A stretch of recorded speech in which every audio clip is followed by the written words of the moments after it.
तो ये क्रीम जो है किस किस चीज़ में काम आती है, कब लगानी चाहिए, ये सब पता है आप लोगों को, लेकिन इसके नुकसान के बारे में नहीं पता होगा। बहुत कम ही लोगों को पता होगा इसके नुकसान के बारे में। आखिरकार इस क्रीम को लगाने से आपको क्या क्या नुकसान देखने के लिए मिलते हैं, मतलब कि क्या क्या साइड इफ़ेक्ट देखने के लिए मिल जाते हैं। तो आज इस वीडियो में मैं वही आपको बताने वाला हूँ, और ये भी बताऊँगा कि आप उन नुकसानों से किस तरीके से बच सकते हैं, मतलब कि उन साइड इफ़ेक्ट से किस तरीके से बच सकते हैं, किस तरीके से आपको ये क्रीम लगानी चाहिए। तो सब तरीके मैं आपको इस वीडियो में बताने वाला हूँ, सब जानकारी देने वाला हूँ। तो अगर आप अपने यूट्यूब चैनल पर पहली बार विजिट कर रहे हैं तो अपने यूट्यूब चैनल को सब्सक्राइब कर लें। तो जैसे मैंने आपको बताया, आज हमारे पास है लोशन एस्टिव फोर्ट क्रीम है।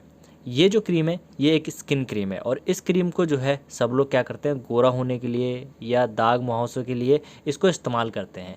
लेकिन इसका क्या करते हैं, इसके उनको एडिक्ट हो जाते हैं इस क्रीम के, वो मतलब कि इसको लगाने लगते हैं 1 महीने 2 महीने 3 महीने साल भर कंटिन्यू इसको लगाने लगते हैं, क्योंकि उनको रिजल्ट मिलने लगता है। लेकिन उन लोगों को इसके नुकसान के बारे में नहीं पता होता कि आखिरकार इस क्रीम के उनको क्या नुकसान देखने के लिए मिलने वाले हैं आगे चलकर।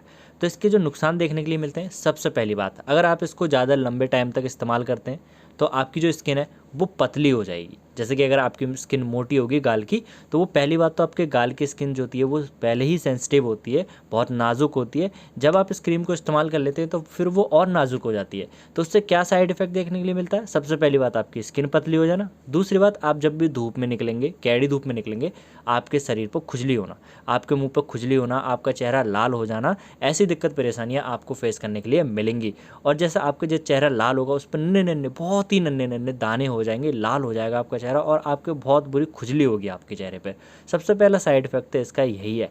और इस साइड इफेक्ट से बचने के लिए आपको क्या करना चाहिए वो भी मैं आपको वीडियो में बताऊंगा। लेकिन इन सब साइड इफ़ेक्ट को छोड़कर सब इसको इस्तेमाल करते हैं, मतलब ये सोचते हैं कि ये तो कुछ नहीं है, मतलब मुझे साइड इफ़ेक्ट कहीं देखने के लिए नहीं मिल रहा है, कुछ नहीं हो रहा है, मतलब कि 1 महीने या 2 महीने तक इस्तेमाल करके उनको पता नहीं चल पाता है कि हाँ ये इसके साइड इफ़ेक्ट उनको देखने के लिए मिल सकते हैं, तो इसको कंटिन्यू इस्तेमाल करना शुरू कर देते हैं। तो ऐसा नहीं करना आपको कभी भी। अगर आपका डॉक्टर इसको क्रीम को कंसल्ट करता है, क्योंकि इसके अंदर आपको जो साल्ट कॉम्पोजिशन, जो दवाई देखने के लिए मिलती है, वो मेडिकल लाइन से रिलेटेड है, जो कि आपके किसी बीमारी में दी जाती है। अगर आपको डॉक्टर कंसल्ट करता है कि आप अपने स्किन डॉक्टर से, मतलब ऐसे नहीं जिससे आप बुखार की दवाई लेते हो या आप मतलब कि वैसे अदर मेडिसिन लेते हो, उससे कंसल्ट नहीं करना, उससे ये दवाई नहीं लेनी है। इस दवाई को आपको लेना है स्किन के डॉक्टर से, त्वचा का डॉक्टर होता है, उससे आपको कंसल्ट करना है कि ये दवाई मैं कब इस्तेमाल कर सकता हूँ, किस तरीके से इस्तेमाल कर सकता हूँ, और कितने टाइम तक मैं इसको इस्तेमाल कर सकता हूँ, तब ये दवाई आपको इस्तेमाल करनी है। उससे अदर आप अगर इस्तेमाल करना चाहते हैं तो आपको जो इस्तेमाल करनी है, ये सबसे पहली बात, आप इस दवाई को मतलब इस क्रीम को लगाकर कभी भी धूप में मत निकलना। इसको हमेशा रात में ही इस्तेमाल करना, दिन में कभी भी भूल के भी इस्तेमाल करने की कोशिश मत करना, क्योंकि अगर आप इसको लगाकर भी निकलेंगे ना बाहर, तब भी आपका चेहरा लाल हो जाना, खुजली होना, ऐसी दिक्कत परेशानियाँ आपको हो सकती हैं, क्योंकि इस क्रीम को लगाकर कभी भी धूप में नहीं निकला जाता है। तो इसको आप रात में लगाइए, दिन में आप अपना चेहरा वॉश कर लीजिए साबुन से, फेस वॉश से, कोई भी चीज़ आप इस्तेमाल करते हैं उस चीज़ से आप अपना चेहरा वॉश कर सकते हैं। उसके बाद क्या करना है, आपको एक सनस्क्रीन लगानी है, मतलब कि जो आपकी त्वचा पतली हो गई है उसको प्रोटेक्ट करने के लिए आपको एक सनस्क्रीन और लेनी पड़ेगी। इसके साथ आपको एक सनस्क्रीन इस्तेमाल करनी है। उस सनस्क्रीन को कब लगाना है, जब आप चेहरा धो लें, चेहरा आप सही से अपने टॉवल से पोंछ लीजिए, टॉवल से पोंछने के बाद उस सनस्क्रीन को अपने चेहरे पर अप्लाई कर लीजिए।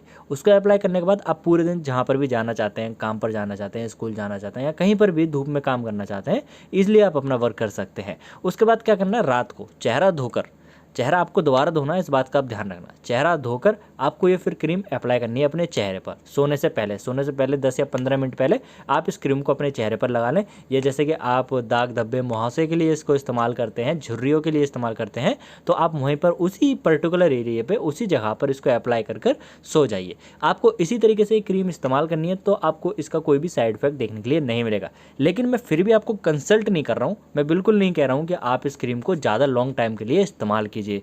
आप इसको जितना शॉर्ट हो सकता है, मतलब कि जितना कम से कम हो सकता है उतना इस्तेमाल कीजिए, और जब आपकी जो भी दिक्कत परेशानी है वो सॉल्व हो जाए उसके बाद इसको छोड़ दीजिए। क्योंकि अगर आप इसको गोरा होने के लिए इस्तेमाल करते हैं तो गोरा आपको ये कर देगी क्रीम, बेशक आपको ये गोरा कर देगी, लेकिन जब आप इस क्रीम को छोड़ेंगे तो आपकी जो स्किन है, जैसी मतलब कि काली थी या मतलब जैसी भी स्किन होगी, आप उस स्किन से आप बेटर स्किन चाह रहे हैं, तो वो और बेकार स्किन हो जाएगी जब आप इसको छोड़ेंगे।